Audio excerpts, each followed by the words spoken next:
அந்த அழகிய கிராமத்து காதல் கதை தொடர்கிறது. வேலை காரணமாக அவன் திரும்ப ஊருக்கு வரவே இல்லை. ஆனால் அவள் மனதில் மட்டும் அவனை நினைத்துக் கொண்டிருக்கிறாள். இப்பொழுது மாதிரி அன்று மொபைல் போன் எதுவுமே கிடையாது. திரும்ப வரும்பொழுது நேரில் பார்ப்பது அல்லது லெட்டர் முடிந்தால் ஒருவர் ஒருவர் பார்த்து கொள்ள முடியும், பேசிக்கொள்ள முடியும். ஒரு சிலர் வீட்டில் மட்டும்தான் மொபைல் போன், லேண்ட்லைன் போன்ற போன் இருக்கும். அப்பொழுது அவன் வேலை பார்க்கும் இடத்திலும் அந்த அலுவலகத்திலும் இருந்தது.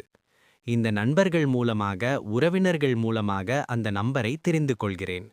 அந்த நம்பருக்கு ஒரு நாள் மதியம் ஃபோன் செய்து பார்க்கிறாள். எதிர்பாராத விதமாக அவன் அந்த ஃபோன் எடுக்கிறான்.